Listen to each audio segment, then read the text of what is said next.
Atom bomb Pakistani, target ईरानी, अरब युद्ध का mastermind Saudi.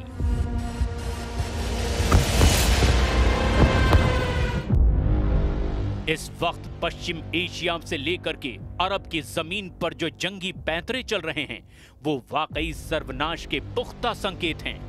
एक तरफ गाजा में इजरायली हमले में एक ही दिन में 100 के करीब फिलिस्तीनी मारे गए, 4 लाख से ज्यादा फिलिस्तीनी गाजा सिटी छोड़कर भाग चुके हैं, तो वहीं दूसरी तरफ राष्ट्रपति ट्रंप ने सऊदी अरब के प्रिंस मोहम्मद बिन सलमान के साथ मिलकर ईरान के खिलाफ ऐसी परमाणु चाल चली है जिसने ईरान को बैकफुट पर करना शुरू कर दिया है।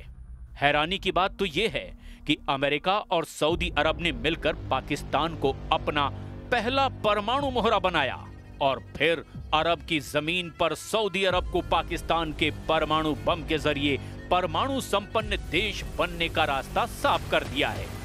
चौंकाने वाली बात तो यह है कि जो दावे किए जा रहे हैं कि सऊदी अरब और पाकिस्तान की परमाणु हथियारों की डील इजराइल और भारत को ध्यान में रखकर की गई है, उस दावे को ठेंगा दिखाते हुए अब पता चला है कि सुन्नी मुस्लिम देश सऊदी अरब, शिया मुस्लिम देश ईरान को टारगेट करने के लिए पाकिस्तान को परमाणु मोहरा बनाकर इस्तेमाल कर रहा है। यानी ईरान के ऊपर सऊदी अरब पाकिस्तान के परमाणु बमों से हमला कर सकता है, क्योंकि ईरान एक शिया मुस्लिम मुल्क है और सऊदी अरब से उसका 36 का आंकड़ा हमेशा रहा है। हम आपको गाजा में खूनी संग्राम से लेकर अरब युद्ध में मास्टरमाइंड बनने जा रहे सऊदी अरब की वो चाल दिखाने जा रहे हैं जिसने पुतिन के भी ईरान के बहाने पसीने निकालने शुरू कर दिए हैं। ईरान पर गिरेगा पाकिस्तानी परमाणु बम, अमेरिका का मोहरा सऊदी अरब।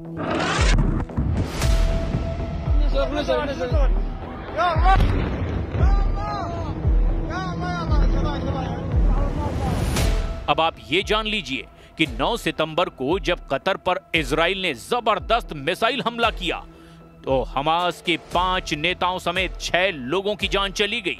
उसके बाद 57 मुस्लिम देशों वाले संगठन OIC या कहें कि इस्लामिक सहयोग संगठन ने इजराइल के खिलाफ भाषणबाजी तो खूब की, लेकिन जमीन पर कुछ असर अब तक दिखाई नहीं दिया।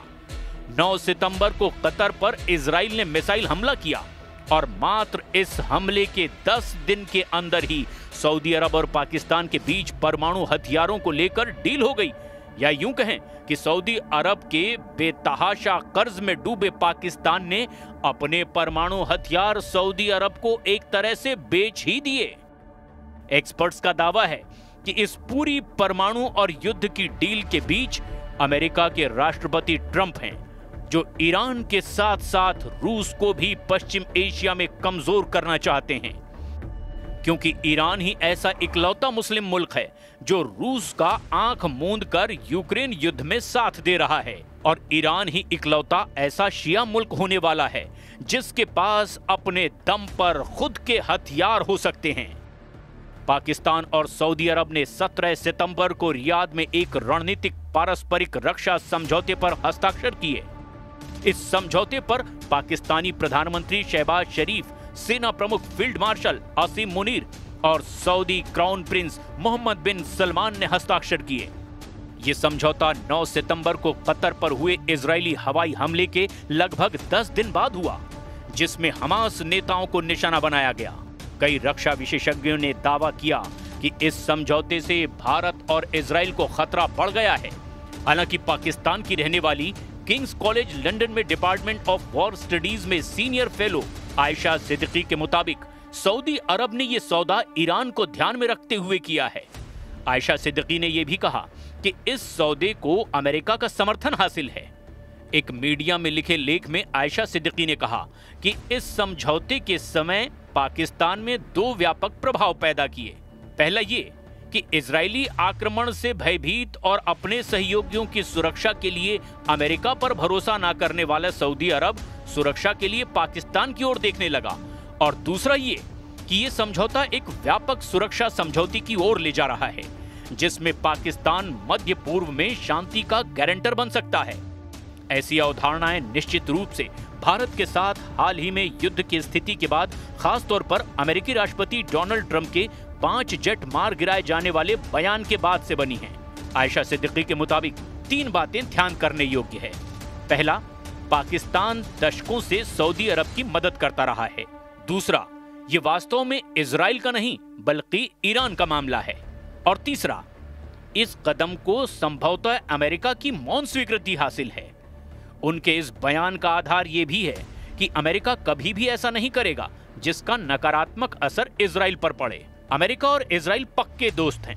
कतर भी अमेरिका का खास है। इसके बावजूद अमेरिका ने इजरायली हमले को लेकर कतर का समर्थन किया। ये बताता है कि अगर सऊदी अरब अकेले अपने दम पर यह समझौता करता तो अमेरिका जरूर इसमें अड़ंगा लगाता, लेकिन अमेरिका ने ऐसा नहीं किया, समझौता होने दिया। सऊदी अरब ईरान के परमाणु हथियारों को इजराइल की तरह अपने अस्तित्व के लिए खतरे के रूप में देखता है। सऊदी अरब सुन्नी इस्लाम का नेता है, जबकि ईरान शिया इस्लाम का। ईरान तेजी से परमाणु हथियारों के विकास पर काम कर रहा है। ऐसी आशंका है कि उसके पास अभी इस वक्त वर्तमान में कई परमाणु बम बनाने लायक समृद्ध यूरेनियम मौजूद है। हालांकि हाल के ही समय में इजराइल और अमेरिकी हमलों के कारण उसके परमाणु कार्यक्रम को भारी नुकसान पहुंचा है। ऐसे में ईरान के परमाणु हथियारों से डरे मोहम्मद बिन सलमान अल सऊद ने एक दूसरे सुन्नी देश पाकिस्तान के परमाणु हथियारों को पाने के लिए यह रक्षा सौदा कर लिया है।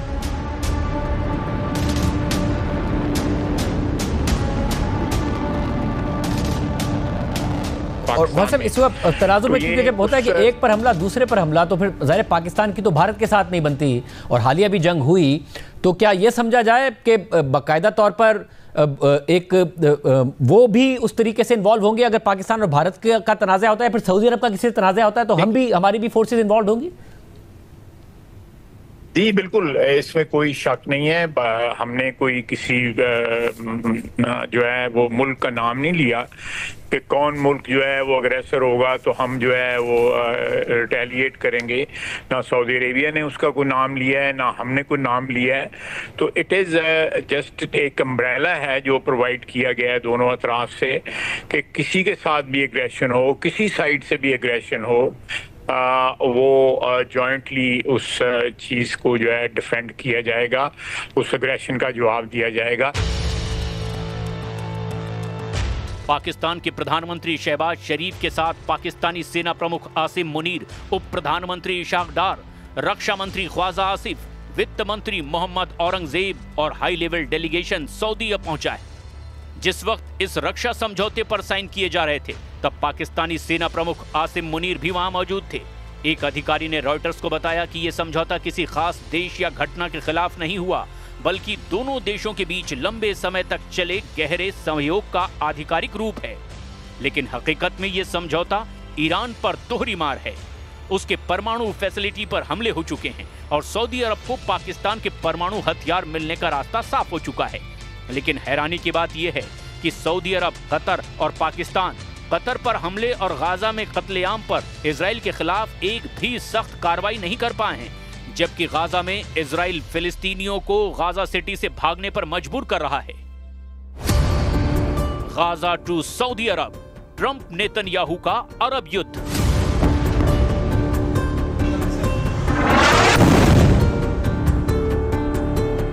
आप ये भी जान लीजिए कि पश्चिम एशिया से लेकर के अरब मुल्कों के बीच चल क्या रहा है। पहले गाजा के ताजा हाल को भी समझते हैं। कुछ घंटे पहले ही इजराइल ने एक बार फिर से गाजा के अलग अलग इलाकों पर बेतहाशा हमले किए हैं। 7 अक्टूबर 2023 से शुरू हुए हमास और इजराइल के बीच युद्ध में अब तक 65,208 फिलिस्तीनियों की मौत हो चुकी है। 1,66,271 लोग घायल हो चुके हैं। इजराइल ने गाजा सिटी और दक्षिणी इलाकों में जमीनी अभियान और स्ट्राइक बढ़ा दिया है। वहीं हमास का दावा है कि अब भी लगभग 6,50,000 इजरायली बंधक हैं। ऐसा दावा किया जा रहा है कि गाजा सिटी में इजराइल जो कर रहा है उससे साफ हो रहा है कि उसका मकसद एथनिक क्लींजिंग करना है।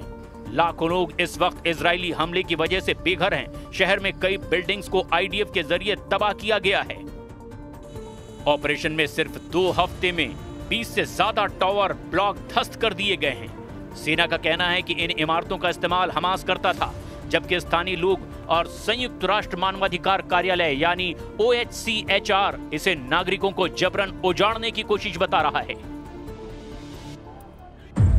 इजरायली सेना ने हाल ही के दिनों में जैतून, मुफ्फा, शेजाया और शेख अल रदवान इलाकों में भी लगातार घरों को निशाना बनाया है। इन जगहों पर तबाही सैटेलाइट तस्वीरों में साफ दिखाई दी है। गाजा की NGO नेटवर्क के प्रमुख अमजद अल चावा का कहना है कि गाजा सिटी की 65% से ज्यादा इमारतें और घर अब तक तबाह और बुरी तरह से बर्बाद हो चुकी हैं। सबसे ताजा हवाई हमले में 91 से ज्यादा फिलिस्तीनी इजरायली हमले में मारे गए हैं। वीडियो में भी कुछ ही मिनटों में हवाई हमले में 2 मिसाइलें इमारत के आधार पर गिरी और पूरी इमारत 6 सेकंड में ही ढह गई। धूल और मलबे ने आसपास खड़े सैकड़ों फिलिस्तीनी टैंकों को घेरे में देख लिया। इजराइल के वित्त मंत्री बेज़लेल स्मोट्रिच ने पहले ही कह दिया है कि गाजा का बड़ा हिस्सा पूरी तरह नष्ट कर दिया जाएगा और आबादी को मिस्र सीमा के पास छोटे हिस्से तक सीमित किया जाएगा। वहीं सेना के प्रवक्ता लेफ्टिनेंट कर्नल नदान शोशानी का कहना है कि गाजा को पूरी तरह मिटाने की कोई रणनीति नहीं है। ऐसे हालात में साफ कहा जा सकता है कि अमेरिका और इजराइल ने मिलकर के अब अरब देशों को पूरी तरह से कंट्रोल कर रखा है और ईरान को इसीलिए टारगेट कर रहा है ताकि रूस को कमजोर किया जा सके। अब देखना यह होगा कि पाकिस्तान के परमाणु बम ईरान के खिलाफ इस्तेमाल होते हैं या नहीं।